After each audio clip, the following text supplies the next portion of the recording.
child is back on their phone once again.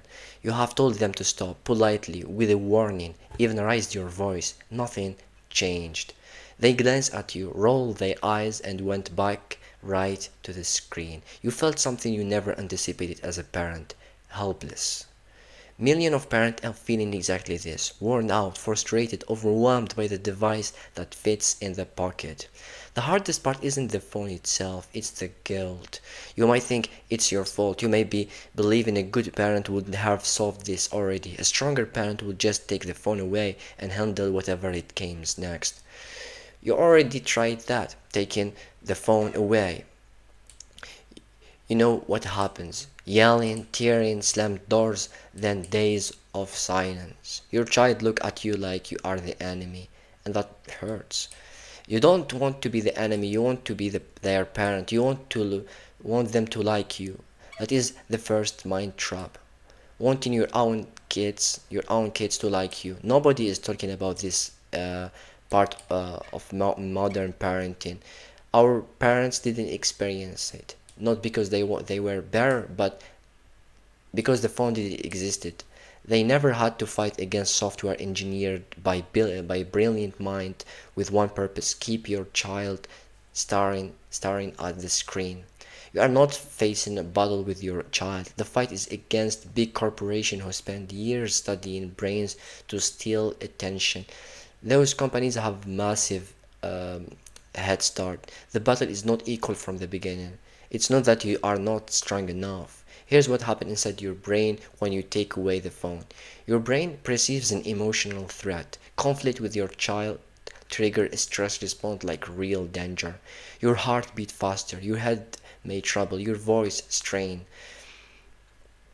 Your mind scream for it to all end, to restore calm, to avoid your child being upset with you. So you give it a little bit. Alright, only 10 more minutes. 10 minutes becomes 60. 60 becomes the whole night. Your child learns something important. If they resist hard enough, you will give up eventually. This is not manipulation, it is a behavior psychology. Your child is not evil mastermind. They simply notice that pushing back helps them reach their goal. And every time you let them, you reinforce that lesson. This is an even bigger trouble: the fear of being the only parent who removes the phone. Almost every kid seems to have one. Most parents allow it. At school, tablets are everywhere. Friends chat in groups. Assignment requires internet. You begin to doubt yourself. Maybe I'm too strict. Maybe kids are just supposed to be like this. What if I am the real problem? This thinking freezes you, so you quit trying. You let it slide. You tell yourself it's not that bad. But at night, when the house is quiet, you lie awake.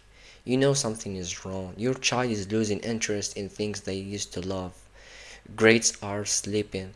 They are irritable. Nothing interests them unless it involves screens. Family dinners feel like a hostage negotiation. Conversation are one word answer, and you miss them. This is the cruelest part. Your child is right there, and you miss them because the person on their phone is not the child you know.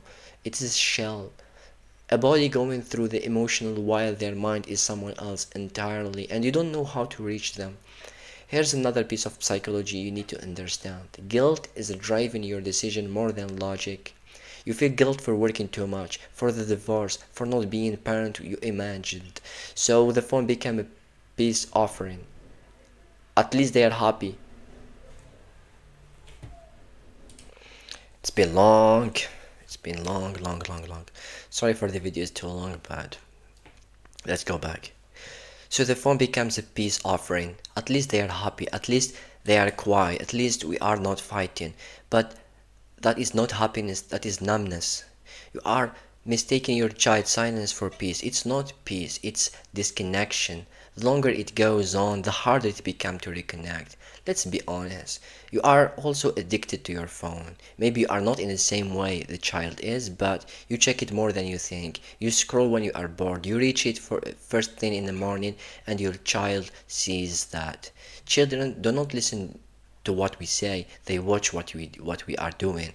When they are seeing you glued to the screen, they learn that screen are how adults handle life. You cannot ask them to do something you are not willing to do yourself. So, what do you do? How do you break this cycle without destroying your relationship? First, stop seeing this as a battle you are losing. This is not about winning or losing. You are you are caught in psychological trap that was designed by you, and it's not your fault. You did not create the algorithm. You did not design the app. You did not choose for your children brain to be wired for dopamine hits from notification and likes. This happened to you, and now you have to deal with it. Okay, but not from a place of guilt or shame, but from a place of understanding and clarity. Second, you need boundaries for yourself first. Decide what you are willing to tolerate and what you are not. Then hold that line, even when they scream, cry, or tell you they hate you. Because here's what your child will never tell you. They want you to hold that line. They want someone to be stronger than the pull of the screen. They are drowning, and they need you to be the lifeguard, not their friend. Third, accept that discomfort. Setting boundaries is going to feel terrible, terrible. Your child will be angry. There will be conflict. There will be tears, maybe yours.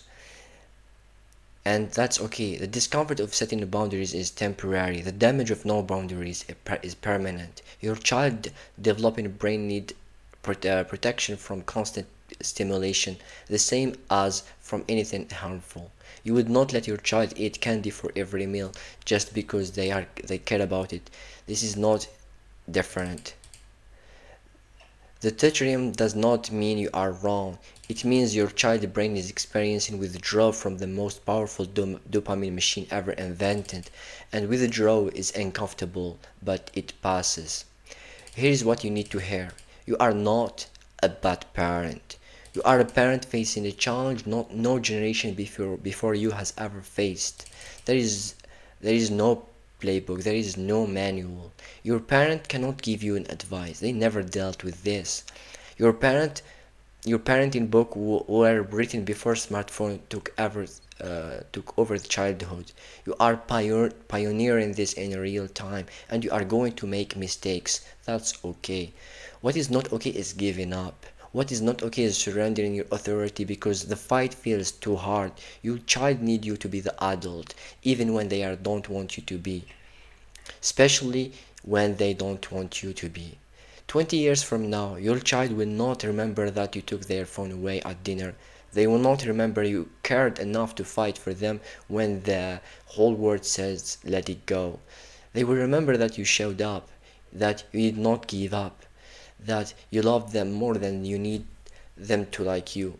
That is the kind of parent they actually need, not the whole not the ones who keeps the peace, but the one who keeps them safe. So put your phone down, look at your child, not the screen version, the real one. Start there, start tonight. One conversation, one boundary, one meal without screen. It will not fix everything overnight, but it is the start. Stop waiting for the right moment. Stop waiting for the perfect strategy. Stop waiting for your child to magically put their foot down on their own. That is not going to happen. You are the parent. That is your move. Make it.